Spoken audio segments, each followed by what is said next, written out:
A little bit about my background. Prior to being an entrepreneur launching on my own, I started at a company, an exporting company, entry level, and ended up becoming a partner.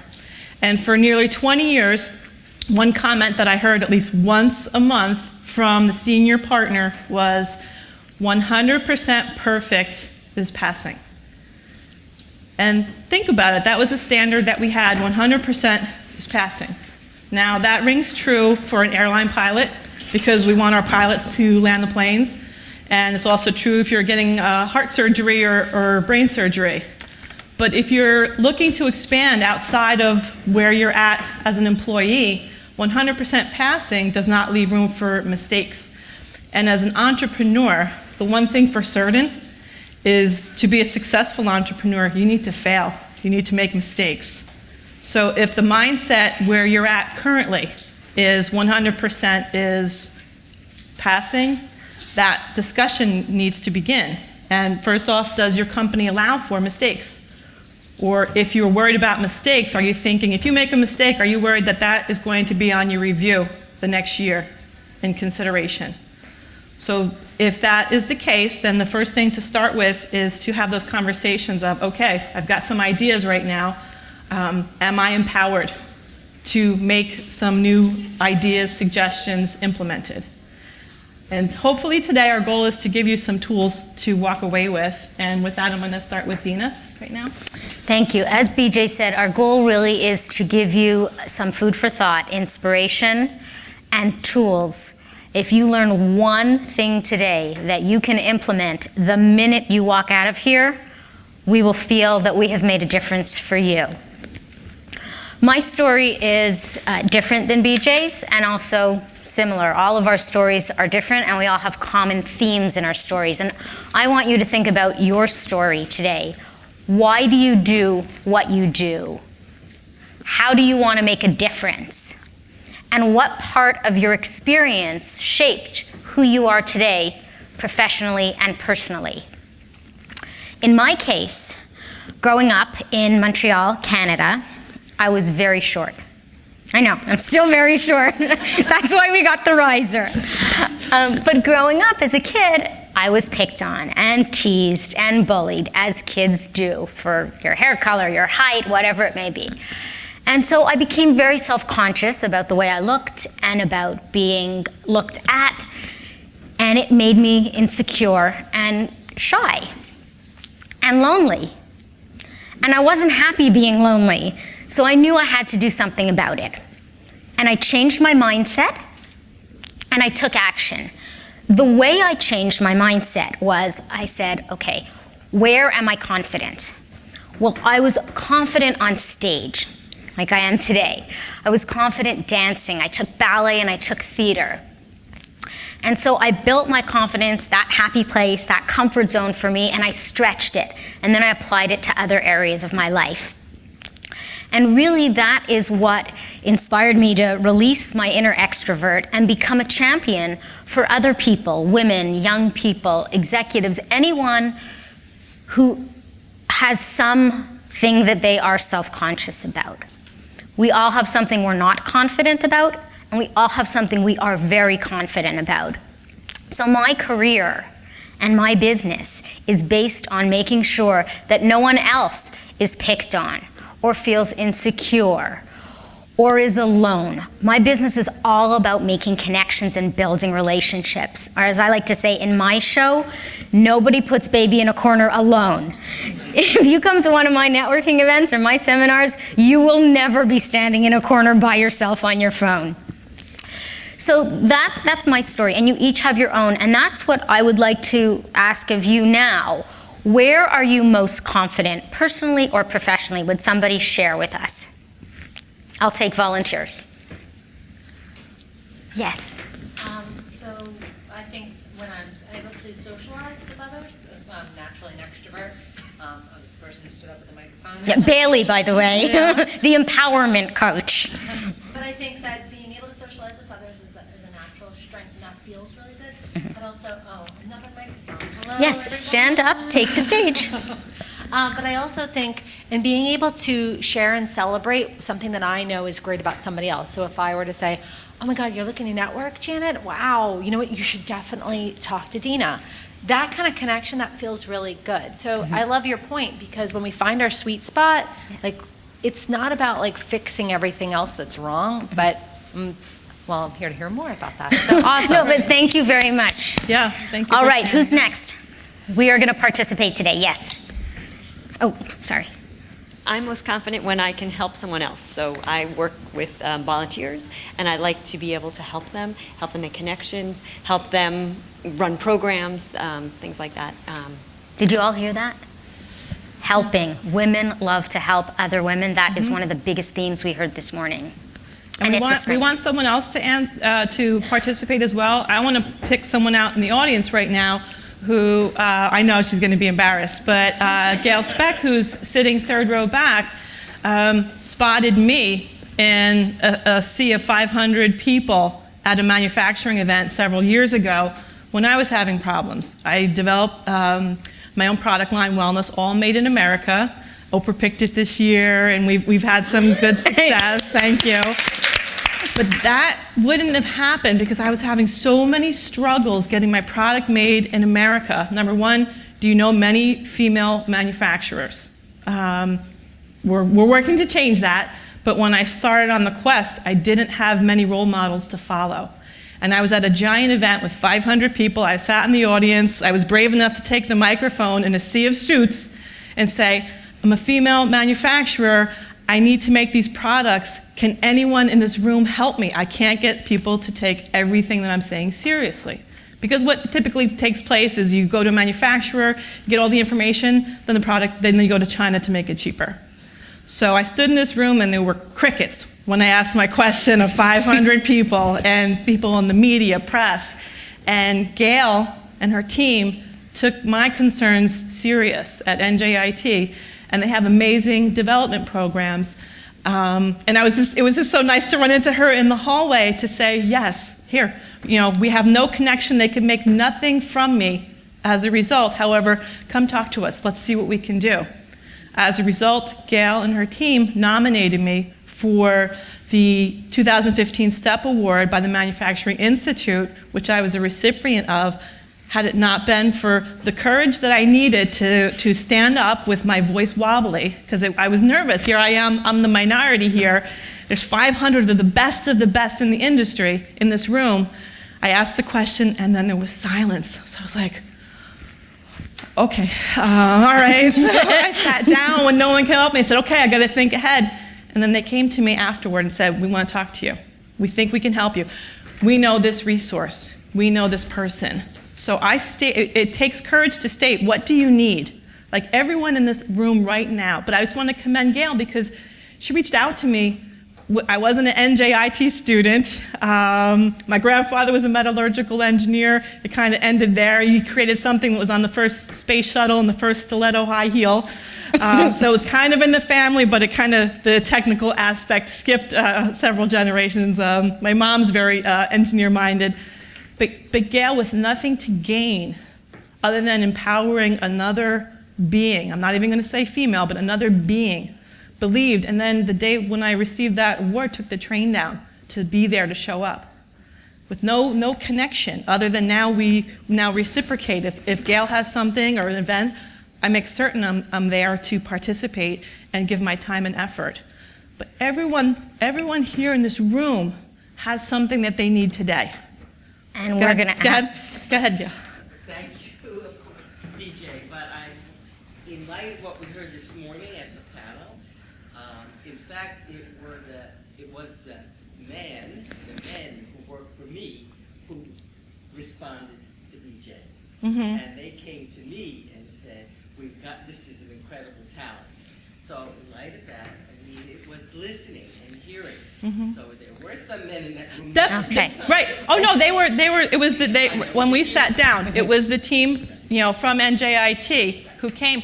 But Gail created that environment that allowed them to say, okay, this is something outside the box. And that phrase is, I don't like that term, outside the box. The only box I like, since everyone has these pretty blue scarves or little Tiffany blue boxes, that's the only one time I like to refer to anything with the box. But she created that environment. But today, right now, one of the most powerful things when I was at that awards ceremony, and it was with the 130 nuclear physicists and engineers, all women, and we had an opportunity to say, I need this, whether it's personal or business. So if there's something here today that you could ask for to get, and stand up in the room and say, oh, if only someone could help me with this. And Ashley has the microphone, so we are going to go through this crowd. If there's one thing on your mind, even one person said, I want to test drive a race car or something like that. But it came down to if I had someone who helped me, who knew what this book was or what this program was, or could tell me how to get to this mentor. I mean, I call myself, we say networking, I call myself a professional stalker. And she is. She really is. And I'm very fortunate. I'm on a cover of a magazine. It's Smart Hustle, and it had the word stalking, and they crossed it off and put networking. But it's stalking. I mean, I can get to anybody, including royalty with enough time. If you said that like 6 degrees of separation, I become relentless with it, and it's just a matter of asking. And so we want to allow this opportunity while you're here, at any time during this, to say, wow, if someone could explain to me how to get to here, or this person, or if I had this manual on how to do something, or I don't know how to approach this subject matter, or I've got an insane boss who won't even allow me to voice my ideas or opinions, or then steals it. What do you suggest? Can someone help me? So are we ready to do this exercise now? And you may not want to share something like the insane boss, because you're here with your bosses who are not insane. That's why I asked who's here with the direct report, but I don't know one organization that doesn't have someone that's viewed as that tyrant. Right. I don't know one company organization, and if you don't, maybe you're it. I don't know, but there's every company across the board. Yeah, we're very different. Yeah. So if I may, I want you to partner up with someone you don't know. Right now, get up, look at someone who you do not know, and sit with her, and here's what you're gonna do. You're gonna introduce yourself to your partner with your first name, your last name, your title, and your company. Because if I said to you, hey, I'm Lisa, with the wimpy little fingertip handshake. Hi, I'm Lisa, I'm in finance. No, let's try this again. Yeah. Hi, How you Deena doing? Baikowitz, Chief Networking Officer, Fireball Network. And we're a little different in the fact that when I meet someone, I never ask them. I never ask them what they do. I always ask what they do. I always say, what are you passionate about? Yeah. Because if it's what you do, then you're going to mention it. But the first thing I always say, so we invite you to use either one. Right. But I always say, what are you passionate about? Because not everybody works outside the home. Not everybody wants to talk about their job. They might just say, oh, I just came from this great event, I was helping at this.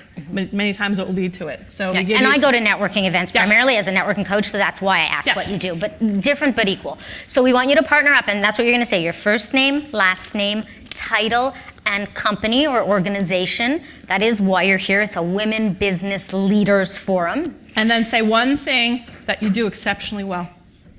And then let each person do it. Take about 1 minute. Say one thing you're exceptionally well. It could be, I'm exceptionally well at giving presentations. I have the best cookie recipe. I love to skydive. Whatever it is. All right, 1 minute. Partner up. Somebody you do not know. Well done. First of all. Excellent work. This is, okay, so we saw some really amazing things from this perspective. We saw handshakings, business cards, notes taken. So we want to run you through, come on Deena, we want to run you through something right now. Before you think about what you witnessed is at an event, if we invite anyone who wants to please to stand up for a moment with us. Because and just be comfortable. So just work in a room. So when we're going through it, and I know this probably might sound basic in some aspects, but we're finding that when we go to a lot of events, when you're working through, hi Bailey, my name is BJ. Please allow me to introduce you to Deena. She's an amazing networker, fireballer. She created a great business. And then we continue on, and then go ahead, Deena. Right. Oh, and BJ is an inventor, and she runs a sports performance company, and she has the Bodyworks ball, which your clients might enjoy. Amazing. Oh. See how we did that? Oh, and Deena goes and coaches all over the place. So I don't know, she teaches people how to network, how to engage, how to make relationships. Right. Hi, Janet, I'm BJ, nice to meet you. This is Deena. Deena's exceptionally good at networking and connecting people. It's like a receiving line, Right, right? right. But the Hi, thing is, as Jocelyn. women, we can be shy to Right. boast and brag about ourselves. Right. And that's part of who we are. Most people are not going to get up on stage and say, I'm wonderful, I'm amazing, I'm fantastic. We'd sound obnoxious. But for me to say, BJ is amazing, you have to hear about her business. This is how she started. We are nurturers by nature. We bolster each other. So buddy up. At the office, in a meeting, at a project, at a networking event. At a networking event, we met. Deena and I met at a networking event. We were invited. You can say, we just wanted to prove that. Well, they couldn't see me. We like to invite, but we don't insist on anything. But we met. But what I do is I go to corporations, and I used to only work with pro athletes, but now I go in and get people to stand up every hour for 2 minutes and stretch and move to help counter the ill effects of sitting. So I'm prone to ask people to stand a little bit. Right, and I make them stand up for body language. When you present yourself and introduce yourself, think about this with the people you meet, the good and the bad, where you can learn from. What kind of body language is this? Right. Hi, I'm a coach. I help people connect. No, you and I'm tiny, right? But I take up a lot of room. Yes. Because I stand tall. It's all that dance and theater training. And I force myself as well, and this is what I teach. It's in presentation training. Even though I'm tiny and BJ's tall and she has exceptional presence, imagine she's a man for a minute and we did the shaking hands like this. Don't you hate this handshake too, by the way? Oh yeah, no. It's like, I've got a whole hand. And it's what's wrong with the rest of my hand? I don't know why it's being ignored. So how many times when someone will do that, I'll sneak it in there, like, not like an army ranger, but I get it in there to let them know, okay, this is, my whole hand feels neglected if I don't get that full handshake. And, we as women many times tend to accept that or give that partial one.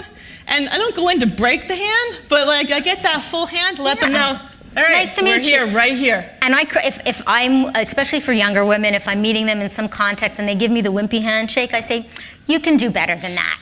I'm a networking coach. Try again. And that's part of the bolstering. Yes, it's what I do for a living. It's what I care about. And they practice and practice. And I've had women come back to me and introduce me by saying, Deena fixed my handshake. That's how I met her at a networking event. We should hire her to run a workshop at our company. Right? So, it's the helping, it's the teaching. So can we hear from you? What did you learn from your partner? We want you to introduce your partner. What did you learn about that person that you just spoke with that you didn't know that you think is pretty good? That you could share in a networking? Sure. Actually, I was speaking with Samantha. I'm sorry. I'm really bad with names. I'm great with faces. But I actually used to work for a printing company that we have the same address as different towns, and we actually used to get their mail or their shipping stuff all the time. And it's so funny that it's a small world. I finally get to meet the actual people who work for the company. And that's an opening line that can say when you go together and say, this is Sarah. We used to get the same mail, and at least get something to engage that conversation and get it going. Definitely. And I know this forum is about going to the CEO level. We know it's leading in entrepreneurship to go to the CEO level, but we're finding that in some of the largest companies as well that this I don't even want to call it a skills gap, and I'm so trained to use skills gap, but this gap is preventing a lot of women from going to the next step, these basic functions. And you think, wait a second, I went to this school or I have this achievement, but it's those soft skills, and I don't like quotes. soft words, but it's those soft skills that many times that are keeping us. I started from making the coffee for the board of directors meetings before I was attending the board of directors meetings. And as I progressed through, I found I'm still ordering the coffee and making the coffee, yet other people at the level aren't doing that because I never thought to say, okay, I have to be focused. And there's nothing wrong with ordering and making the coffee, by the way. But I realized that I was still maintaining duties I should have been handing off. But I didn't think of myself to go, hey, you know what? I'm busy getting the reports ready, the presentations ready. I need to defer some of these responsibilities. Delegate. Defer, outsource, hire, train, give someone an opportunity. Right. And in taking these steps to get to the CEO level, you have to make mistakes. And does your company culture allow for it? Like in here in the room, other than people who might not be able to raise their hands because they're with supervisors, are you permitted to make mistakes? Like who can make mistakes? And I think that's good. That's how you learn. Thank you. Right, exactly.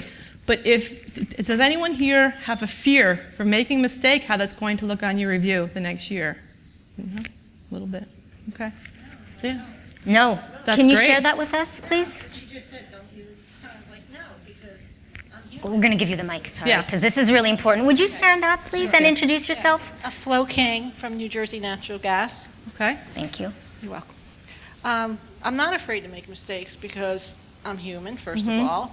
I'm learning something new every day, and if I make a mistake, I learn from it, I fix it, and I go forward. And what that mistake was, I can tell somebody else, I tried that, don't do that. Or Great. something So like it's that. and it's So a your- learning experience. Your company culture supports that. Yes, And Great. you I have- support it for your team.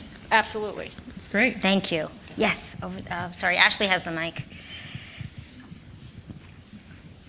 Hi, Miriam Frollo, University of Phoenix in Jersey City. I just want to clarify something, that I'm not afraid to make mistakes and have it appear on my performance evaluation because I'm in constant conversation with my boss. So if I make a mistake, we deal with it then. And we work on it, we work through it, we come up with solutions, we move on. If it appears on my performance evaluation a year later, so be it. It's not a surprise. And that's important to have that ongoing communication. Thank you for sharing. Yes. And we want to provide a forum for you to get this conversation going with each other after today. Hi, Janet Miller, Cox Printers. I also think it's important to admit when you make mistakes. We've got people that things go on. I'm in a printing company, and we've got things that like get to shipping that should never be there, and nobody ever did it. Nobody did it. Nobody in the whole company did it. Right, it just got there. So it's important to admit you made a mistake, learn from it, and go on. It's not a big deal. It's really not. Thank you.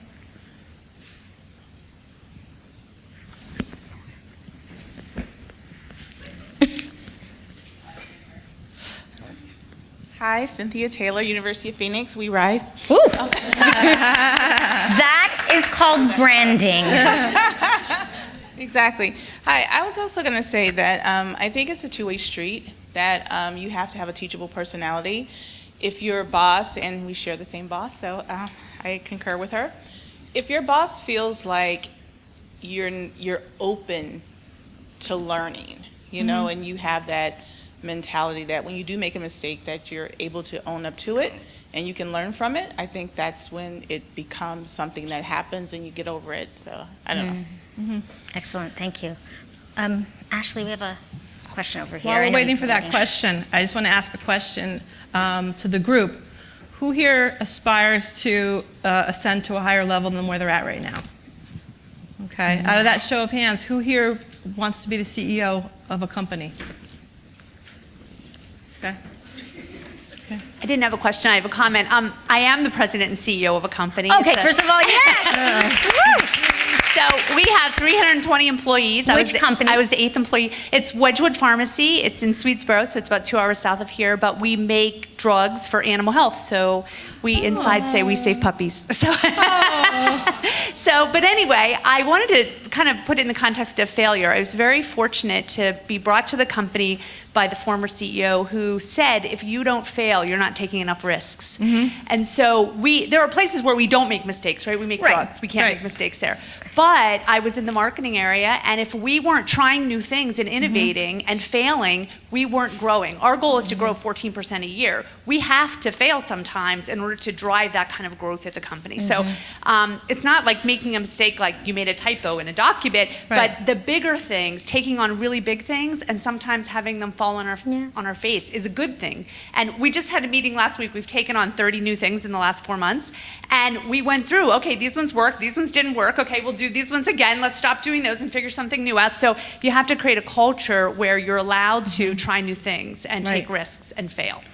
Now, as I'm going to put you on the spot because you are a CEO, for those who are here who do not have a culture in their organizations yet where they can make those mistakes. What one or two suggestions would you give them to discuss with their management to help create that conversation? I didn't have to manage that up. I only manage it down.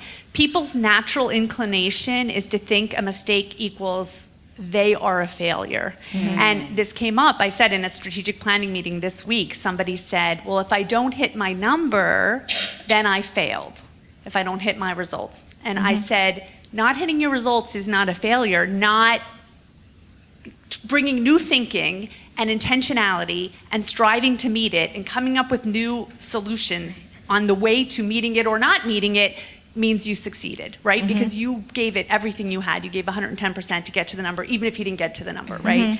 So I don't know how to manage that up because I had just like a great boss and mentor for many years that allowed failure. And so now it's my job to make sure people's natural inclination to be afraid of failing and afraid of making mistakes, that they can put that aside and take risks, because organizations that don't take risks don't grow. And neither do people. Right. Thank you for Excellent. sharing Excellent. that, Yes. and that's Thank a you. large part of what Yeah. we want to talk about. Yeah, Yes. You have one over here. There and there. You're closer there, that's good. My name is Darrell Rand, and I'm President and CEO of Harrison Rand Advertising in Guttenberg, New Jersey. And over the years, and even now very intensely, I mentor a lot of young people. And one of the things I try to do with them when they do make mistakes, really focus on the lesson learned. Instead of getting hung up in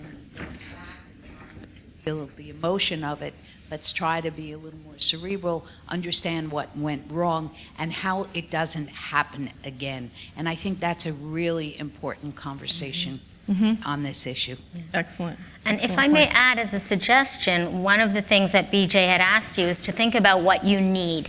And that may be a promotion, advice, an intern, a board seat, a client introduction.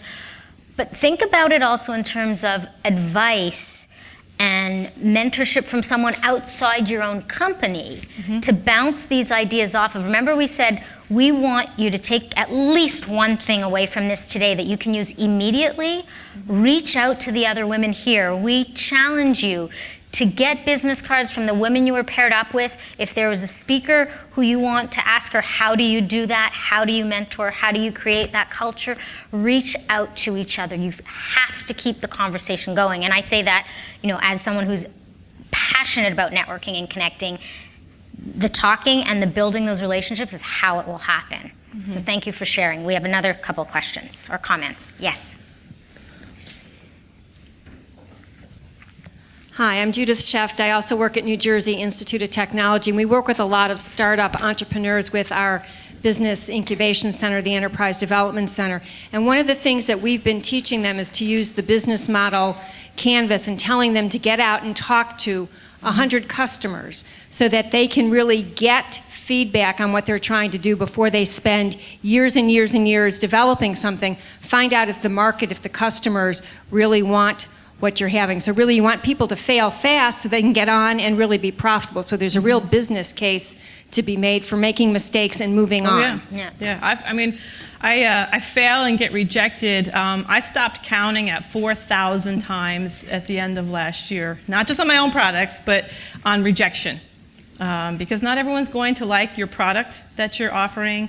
And I don't take it personal. I take my work very personal. I'm very, very passionate about getting people out of pain, getting passionate about helping people. However, what's a fit for one company might not be a fit for another company.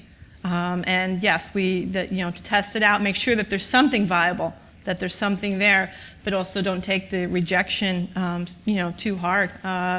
QVC might not like you, but HSM might like you. And then one day QVC might say, you know what, we like you, or it doesn't matter, whether it's any of these entities, or I remember, like, for anybody who watches Shark Tank at all, like I said, I'm a stalker, so I can get to anybody.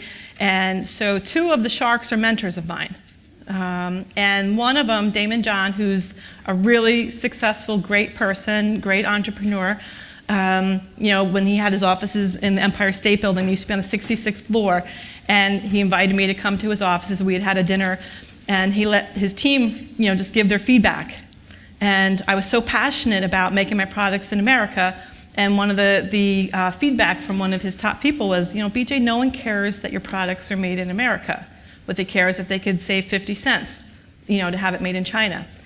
And I knew we weren't going to make a deal that day because it wasn't, to do licensing in China wasn't for me. It wasn't for me personally.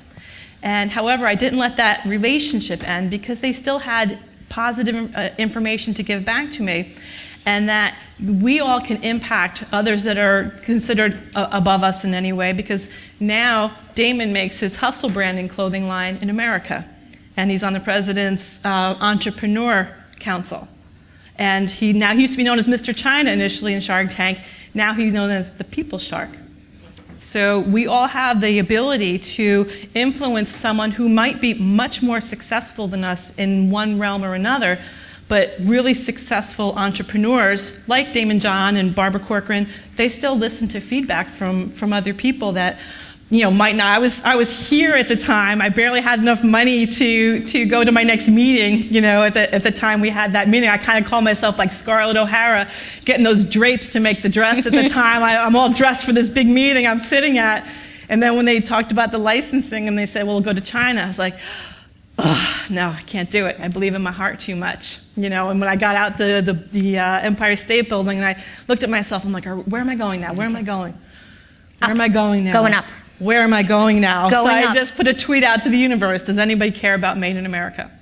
And so, different advice, take it with a grain of salt, but if you have your passion, if your real passion is in service or marketing or networking, you stick with that, take the advice in. I took in all the rest of the advice they gave me. They said you need to change packaging, and that they were right about all that other stuff. Mm-hmm. So take in, and they still today will be tweeting out. So anybody who's using the hashtags, make sure you're using these, because I got a commitment from both Barbara Corcoran and Damon John and Steve Harvey's team that they're going to be looking at it and retweeting. So make sure you're on Twitter, Instagram, Facebook, you're using the right hashtags, and pay attention to who's, if mine's Bodyworks BJ, so if you tag onto mine, then, if you have an idea for one of them or you have something you want to be noticed, connect, like piggyback off of someone else. If Deena's got the connection, where I want it to be. Can I tell the story? Yes, go ahead. Okay, so I'm going to tell you a quick story, and then I want to do a round robin around the room, because as BJ said, right, what are you passionate about? Everyone here, not just me, not just you, all of us, how did your experience shape what you do? So we met at a networking event. It was a Inc. Magazine Women, the 35th anniversary first, and then about a week or 2 weeks later, the Inc. Magazine Women's Summit. So I said, I just saw you last week, great. And your mom, Diane, was there too, so we connected that way. And we stayed in touch. Mm-hmm. And at one point, I had asked BJ about her business, of course, and she said, I'm really looking to get into hotels. The Bodyworks ball is incredible. It's great for guests. It's great for staff. It's great for travelers. As luck would have it, I happen to work with the hotel industry a lot. I go to all the conferences. I said, you know what? There's an owner's roundtable luncheon. Are you available? The next day. She says, yeah, I said I bought you a ticket. Next day. Done. Okay? And then she goes, what do you need? I said, well, one of the things that I need for my business, one of my goals, is to get on stage at a women's conference. She says, well, I was just asked NJBIA, Women Business Leaders Forum, to run a session, and I asked if I could have you come with me. Done. Right. Okay, great, thank you. Next week, she's like, what else do you need? I said, well, I'd like to be on TV as a networking expert because I want a platform for my message. I'm so passionate about teaching people how to connect and never be alone. I want that platform to be able to deliver and affect change. She says, well, I just got invited onto a TV show and I asked if I could bring a guest. Right, done. So, I can't wait to see what's going to happen next week with us. Right. But if you don't ask, you don't get. And many of us don't feel, but also give. Like it's that the back and forth. I love Gary Vaynerchuk, the social media guy. If anybody ask Gary V, and he talks about jab, jab, jab, punch. So don't just always ask. Offer something in exchange. Whether I'll come in, I'll work for you for a day for free. I'll come to your offices. I'll do for someone. Anybody is attainable to get to, but offer them something in exchange. If I saw something the other day. I had lunch last year because of manufacturing with the CEO of GE, and they are now incorporating an entrepreneurial environment. They're making people that have been in the company a long time code just because they wanted to go through that. Warren Buffett won't hire someone unless they've failed as an entrepreneur now. So that's something to think about, what's happening with business. So let's ask here quickly. We have about 5 minutes left. Is that right, Ashley? Okay, great. Or less? Yeah. What is something you can do to help someone else in this room? So, for example, I am a connector. If there's someone you need to get to, I will open up my LinkedIn profile or my Twitter followers, especially in New York. I have an even stronger base there. I will try to help you as much as I can. How can you help somebody in this room? Is there a CEO or a head of a company or someone that you've wanted to speak with and say, how did you get here? What did you do? Think back to when you said what you're good at. The first exercise, we asked you to talk about something you're good at, something you're proud of, one of your skill sets. So what do your friends come to you or your colleagues? They're like, oh, BJ, she's the one that organizes the events. Or Deena, I'm the one that, hey kids, let's get together in the backyard and put on a show. I bring people together. How can you help? What do people come to you for? Yes. I help a lot when it comes to mindset roadblocks. So a glass ceiling that we feel like we keep hitting, we need to get beyond so that we can get to our next level, which is whether it's our career or lifestyle. Right. I'm more than happy to help. So if you need a shot of confidence, some inspiration, some mindset, Bailey, great. Over there, Okay, you know what? We'll pivot this. What do you need? Let's start with this. What do you need? I gave BJ a couple things. I need to be on stage. I need to be on TV. She did it for me. She needs to be in the hotel industry. She needs to connect to the dance community. I did that. What do you need? You don't get what you deserve. You get what you demand. Tell us what you need. There's a room full of women here who can help you. Yeah. And while you're thinking about it, yes. Go ahead. Thank you. My job is to get into companies that are member. My name's Sue. Hi, Sue. My role in New Jersey Manufacturers Insurance is to go and seek out policyholders, or I should say members of NJBIA, and get into their companies and to be able to talk to the employees about what we offer them. Okay. So I would, what do you need specifically? What do I need specifically is someone that I can find in this room that has a company that I can offer their services to the employees. Okay, clients. Great. Okay. Anybody else here need clients? No, really, anybody else here? See, we all have similar experiences. Yes, somebody who hasn't spoken yet. What do you need? I need to meet people who want help protecting their brands or solving. Specifically, how protecting the brand? Well, I'm an intellectual property lawyer. Okay. So, sold. So, done. There you go. Well, see that? Okay, let's keep going. Well, no, you know, and I might want to talk to you afterwards. I'm in the running for the new Mark Burnett TV show with Steve Harvey, so I have to make sure everything is really, really protected before I go on. Perfect. So, but that's you don't ask, you don't get. And I need to meet people who need help disputing issues dealing with their brands. So, great. There you go. Okay. Thank you. Who else? This is your chance, right? Take the stage. You are the star of your career. We're business owners. We understand that we have to promote ourselves. In your industries, you have to promote yourself. Your career is your business. So I always say, take center stage. Yes, thank you. Right. My name is Brenda, and I'm working for a life insurance company who just moved to the urban communities. And the challenge that I'm presented is that I was hired to be able to educate the urban market. So what I have decided to do was develop wealth management seminars, and of which I'm going to have a diverse panel. I represent life insurance as an option for investment. So what is it that you need? I need a professional financial advisor that understands the urban market. As a speaker or to hire? As a speaker. As a speaker. Okay, so you're looking for speakers, financial advisor who understands the urban market. That is the statement you put out. Be very clear, be very specific when you want to get that help. And hopefully there will be people here who can help. We have to wrap it up. Yes. Thank you so much for your time and being here. And one of the questions from the previous session that I saw was someone asking what to ask for and pay as a CEO. I know that the first speaker this morning, I knew what his salary was because I looked it up on all CEOs. I just researched things. It had nothing to do with coming today, but I was researching something in the hospitals. So there's a lot of research and information out there, and if you don't ask, you don't get. So Go get what you need, Thank you ladies. for your Thank time. you. Thank you. Thank you.